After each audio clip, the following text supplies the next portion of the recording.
मेरा नाम राकेश तांडेकर है और मैं नागपुर से हूँ, महाराष्ट्र। अभी बीता हुआ संडे रविवार जो दिन था, उस समय में जो जैसे कि हम सब मसीही भाई बहन आराधना करते हैं और कलीसिया में जाते हैं, तो हम लोग भी कलीसिया में गए और बहुत सारे लोग जो भी मेंबर्स है वो सारे लोग कलीसिया में आए। कलीसिया जिस तरह से चल रही थी बहुत अच्छी चल रही थी, लेकिन अचानक से कुछ लोग कलीसिया में आए और उन्होंने पूछताछ चालू की और बाहर जाकर वो पूछताछ करने लगे और तब हमें लगा कि कुछ तो हुआ है।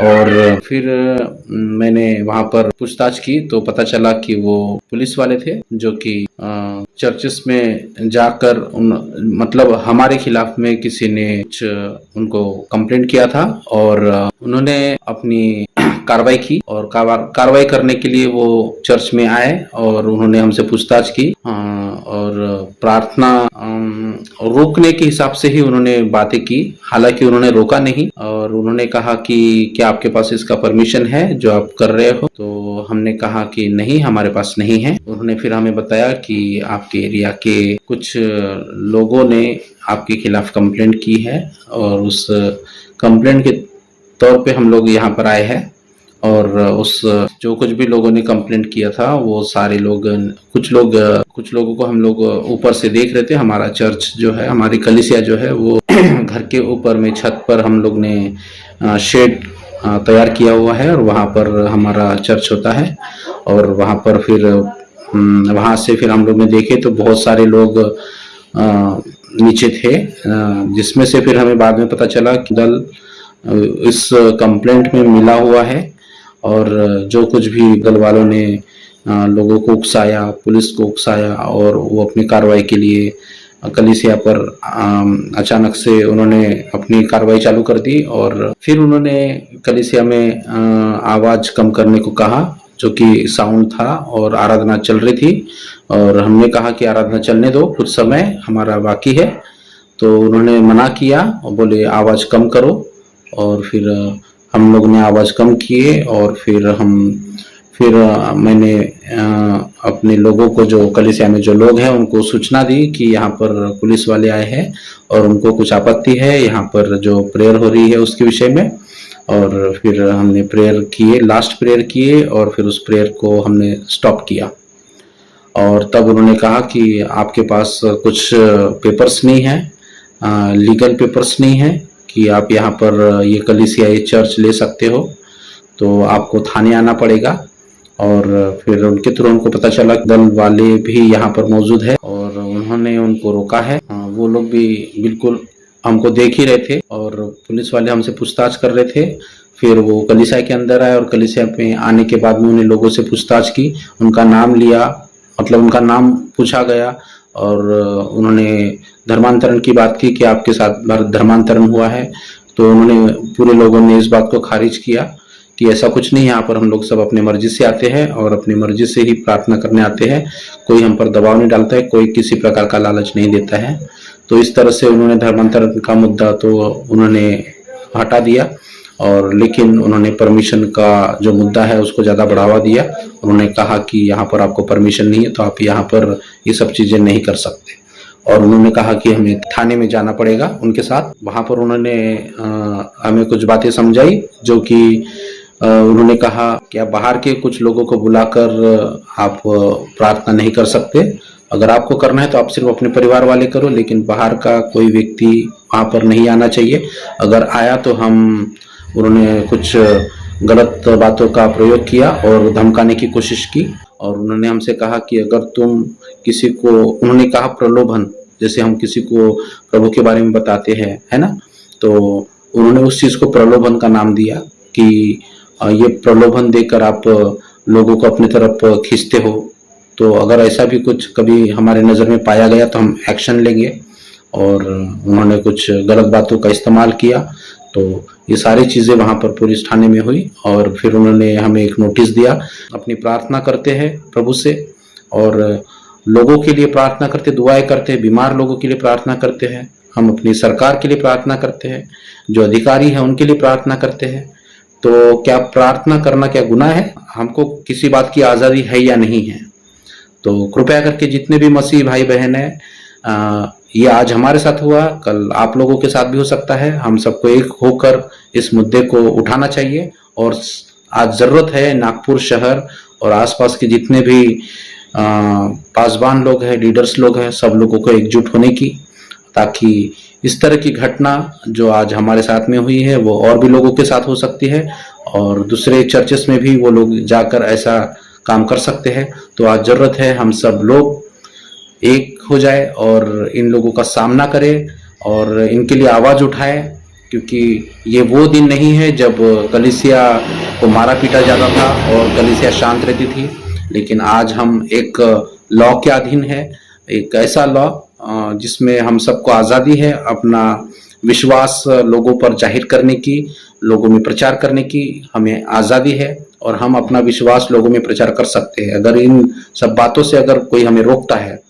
तो निश्चय हम सब लोग मिलकर इस चीज़ का विरोध करेंगे और हम नहीं चाहते कि हमारे साथ में ऐसा अन्याय हो और ऐसा संविधान का अपमान जो दल के लोग और कुछ लोग जो कर रहे हैं, क्या उनको संवैधानिक अधिकार, क्या उन्हीं को संवैधानिक अधिकार मिला है कि वो लोग जाकर चर्चेस में जाकर वहां पर लोगों का विरोध करे, वहां पर दंगे फसाद करे और चीजों को तोड़े?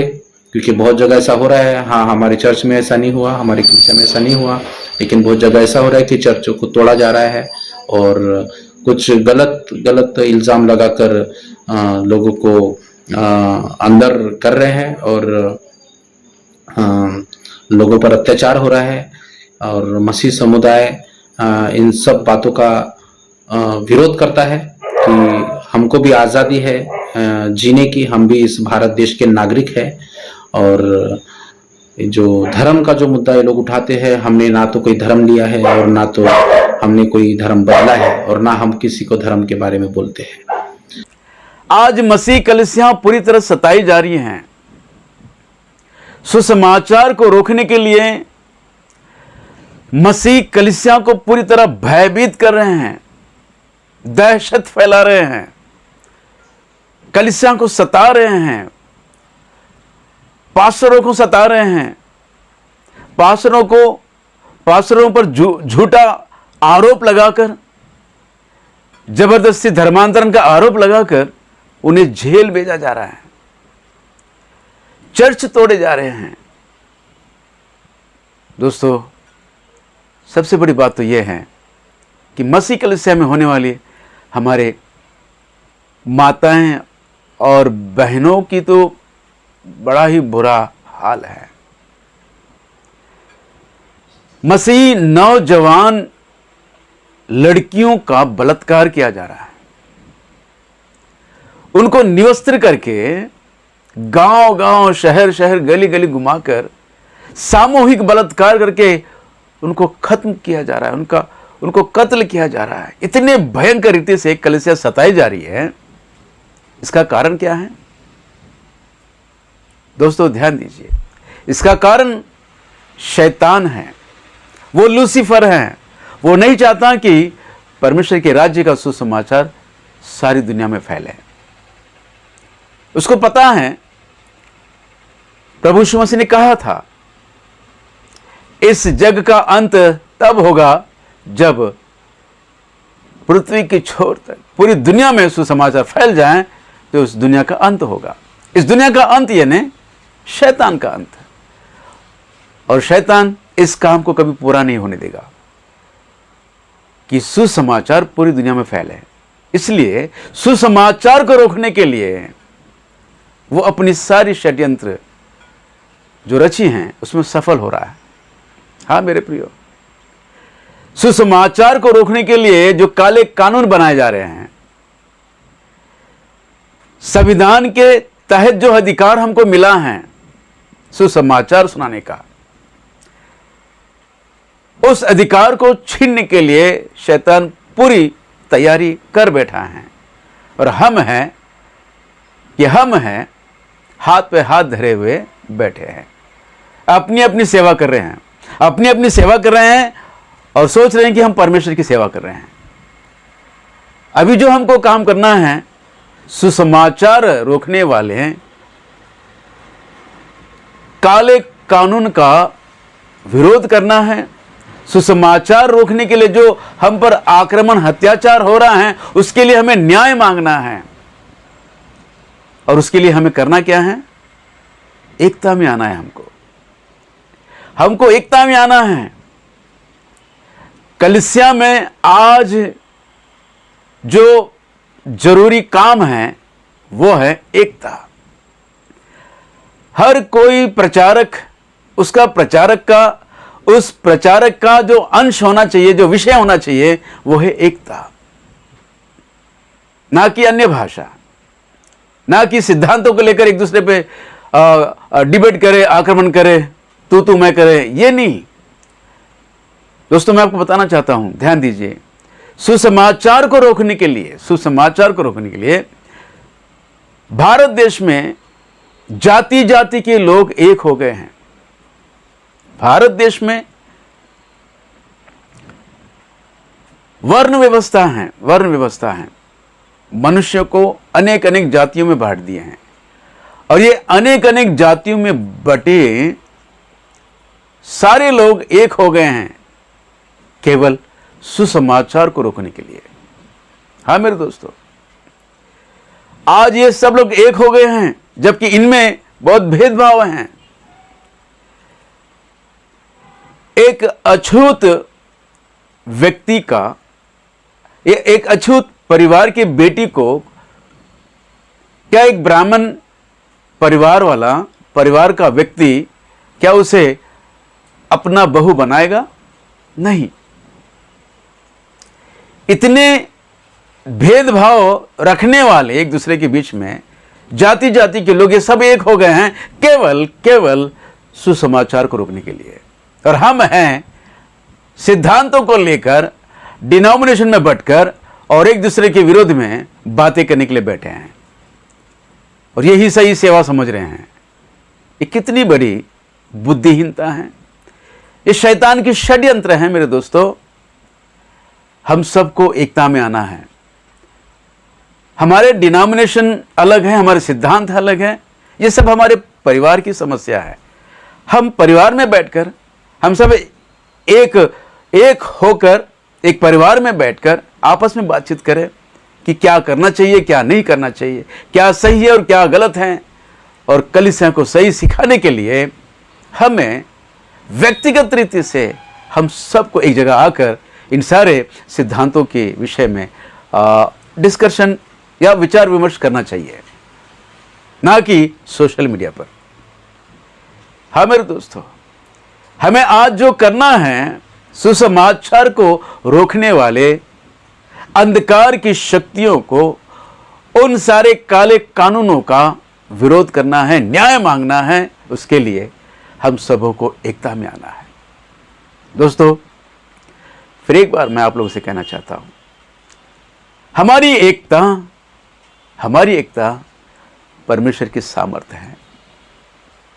प्रभु यीशु मसीह कहते हैं ना, प्रभु यीशु मसीह की प्रार्थना है कि हे मेरे पिता परमेश्वर, हम जैसे एक हैं वे भी एक हो जाए, वे यानी कलीसिया एक हो जाए, तेरी वो प्रजा एक हो जाए। ये प्रभु यीशु मसीह की प्रार्थना है। दोस्तों, प्रभु यीशु मसीह की प्रार्थना में हम भी एक होकर प्रार्थना करें और अन्याय के खिलाफ आवाज उठाए। हाँ मेरे दोस्तों, परमेश्वर की वो दुल्हन जिसके लिए प्रभु यीशु मसीह आने वाला है, अपनी दुल्हन के विषय में प्रभु यीशु मसीह कहते हैं। आइए प्रियो, मैं आपको वो वचन पढ़ के सुनाता हूं। श्रेष्ठ गीत उसका 6वां अध्याय, और मैं आपके लिए उसका 4वां वचन पढ़ रहा हूं।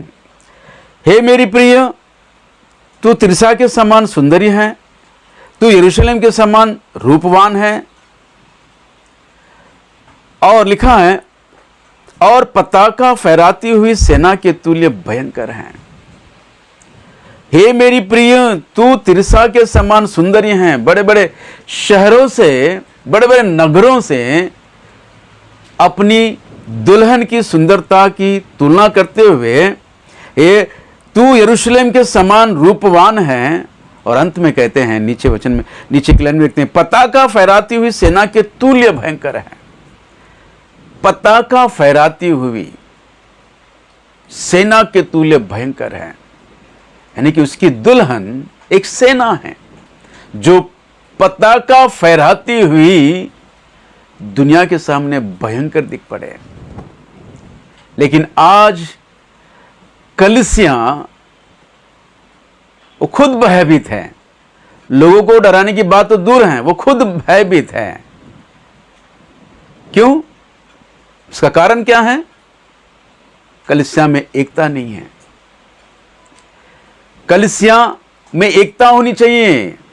परमेश्वर की दुल्हन जो सेना से तुलना की जा रही है, सेना में एकता की आवश्यकता है, एकता की आवश्यकता है।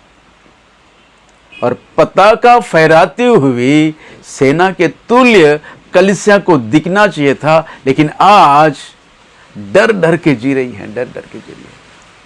क्या ऐसी दुल्हन को लेने प्रभु यीशु मसीह आएगा? नहीं मेरे दोस्तों। इसलिए परमेश्वर का वचन कहता है अवश्य है कि वो स्वर्ग में उस समय तक रहे सारी बातों का, जब तक सारी बातों का सुधार ना हो जाए। उसकी कलीसियां एक डरपोक दुल्हन नहीं, पताका फहराती हुई सेना के तुल्य पृथ्वी पर काम करना चाहिए। तब जाकर प्रभु यीशु मसीह अपनी दुल्हन को लेने आएगा। जय मसीह की। Praise the Lord. आमीन आमीन।